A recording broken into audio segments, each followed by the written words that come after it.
इस महामारी के दौर में एक ओर जहां दुनिया की अर्थव्यवस्था चरमराई हुई है और नौकरियों पर संकट मंडरा रहा है, वहीं दूसरी ओर सोने और चांदी के दाम दिन ब दिन आसमान छू रहे हैं। महामारी के बाद पहले से खस्ताहाल देश की अर्थव्यवस्था और बुरी स्थिति में पहुंच चुकी है। अंतर्राष्ट्रीय मुद्रा कोष ने इस साल में भारत की विकास दर को लेकर अनुमान लगाया है कि ये 4.5% रह सकती है। भारत ही नहीं, आईएमएफ ने दुनिया की अर्थव्यवस्था के लिए इस विकास दर का आकलन 4.9% किया है। इन सबके बीच एक खबर जरूर सबका ध्यान खींचती है, वो है सोने के दाम। सोने की कीमत भारत में जून महीने की शुरुआत में 46,000 प्रति 10 ग्राम के आसपास थी, जो अब 48,000 रुपए प्रति 10 ग्राम के भी पार पहुंच चुकी है। एक तरफ कोरोना वायरस की महामारी दुनिया में फैल रही है और व्यापार के अधिकतर क्षेत्रों में थोड़ी सुस्ती है, वैसे में सोना क्यों उछाल मार रहा है? इस पर हमने भारतीय प्रबंधन संस्थान यानी आईआईएम अहमदाबाद में प्रोफेसर और इंडिया गोल्ड पॉलिसी सेंटर के चेयरपर्सन प्रोफेसर अरविंद सहाय से बात की। अरविंद सहाय बताते हैं कि निवेशक या लोग मुनाफे के पीछे भागते हैं और ये मुनाफा उन्हें स्टॉक मार्केट, फिक्स डिपॉजिट, विभिन्न प्रकार के बॉन्ड या सोने में पैसा लगाने से मिलता है। हालात जब सामान्य होते हैं तो ये लाभ स्टॉक मार्केट, बॉन्ड आदि से मिलता है, लेकिन जब दुनिया की अर्थव्यवस्था में अनिश्चितता की स्थिति बन जाती है तो निवेशक सोने की ओर भागते हैं। उनको लगता है कि सोने से उन्हें सुरक्षा मिलेगी और उसकी कीमत नहीं घटेगी। इसकी वजह से निवेशकों में सोने की मांग बढ़ गई है। ये मांग पिछले 1.5 साल से बढ़ रही है। नवंबर 2018 में सोने के दाम 30,000 रुपए प्रति 10 ग्राम के आसपास थे, लेकिन आज उसी सोने के दाम 50,000 तक पहुंचने जा रहे हैं।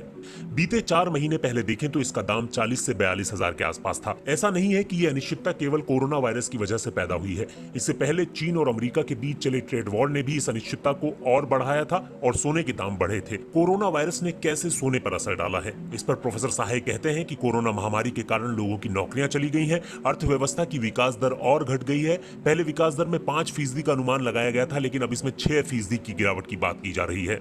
लोगों के पास खर्च करने के लिए पैसा नहीं है। दुकानें, रेस्टोरेंट, एयरलाइंस, रेलवे सब बंद हैं। जिनके पास नौकरियां नहीं है वो इस संकट में है कि उनका घर कैसे चलेगा। इन सब ने अनिश्चितता बढ़ाई है और ये कोरोना वायरस महामारी के कारण आई है।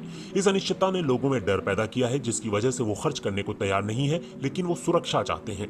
ये सुरक्षा वो सोने में निवेश करके ढूंढ रहे हैं। इसकी वजह से निवेश की खपत बढ़ी है।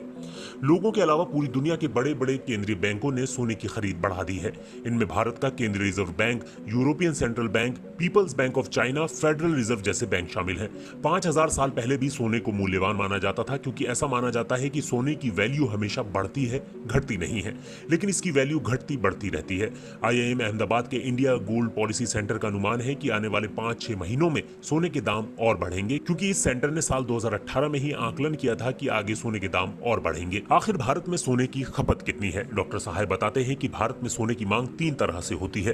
पहला गहनों के लिए, दूसरा निवेश के लिए और तीसरा केंद्रीय बैंक अपने पास रिजर्व रखने के लिए सोना खरीदते हैं।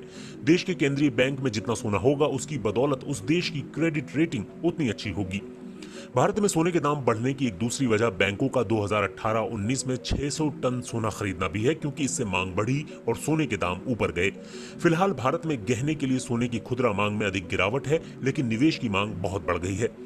भारत में प्रतिवर्ष सोने की खपत 700 से 800 टन है, जिसमें से 1 टन का उत्पादन भारत में ही होता है और बाकी आयात किया जाता है। इसमें से भी 60% गहने के इस्तेमाल में जाता है, वहीं 30% का इस्तेमाल बार कॉइन्स के रूप में निवेश के तौर पर होता है, जबकि बाकी का उद्योग या मंदिर में चढ़ावा के रूप में जाता है। भारतीय अर्थव्यवस्था पर आखिर सोना किस तरीके से असर करता है? प्रोफेसर साहब बताते हैं कि सोने के दाम में उतार चढ़ाव से भारतीय अर्थव्यवस्था पर ज्यादा असर नहीं पड़ने वाला है। हम सोने का आयात अधिक करते हैं, जिसके कारण ये केवल व्यापार घाटे के अंतर्गत आता है। इससे अधिक सोने का अर्थव्यवस्था पर अधिक प्रभाव नहीं पड़ता है। महामारी की वजह से हम जिस स्थिति में हैं, उससे सोने के कारण अर्थव्यवस्था पर अधिक असर नहीं होने वाला है, लेकिन सरकार अगर कुछ नीतियां बनाए तो उसकी वजह से सोने का इस्तेमाल हम अर्थव्यवस्था में कर सकते हैं। हमारे देश में तकरीबन 25,000 टन सोना लोगों के पास रखा हुआ है। इसमें से 10-12 टन हजार सोना अमीर लोगों के पास है। ये सोना बैंक के लॉकरों या घर की अलमारियों में पड़ा है। इस सोने का इस्तेमाल देश की अर्थव्यवस्था में नहीं हो पा रहा है। सरकार नीति बनाकर ये कर सकती है कि वो इस सोने को इस्तेमाल में ला सकती है और इससे पैसा अर्थव्यवस्था में पहुंचा सकती है, क्योंकि लॉकर या अलमारी में पड़ा सोना बिना इस्तेमाल हुए पैसे की तरह है। उदाहरण के तौर पर मान लीजिए आपके पास 1 किलो सोना है, जिसकी कीमत करीब 48 लाख होगी। उसको गिरवी रखने पर तकरीबन 80% तक रकम मिलेगी, जिसको लेकर किसी कारोबार में लगाया जा सकता है या कर्मचारियों की तनख्वाहें दी जा सकती हैं। यानी लॉकर में बिना इस्तेमाल हुआ सोना पैसे में बदल गया और वो लोगों के हाथों में पहुंचा, जिससे आर्थिक गतिविधि में इजाफा हुआ।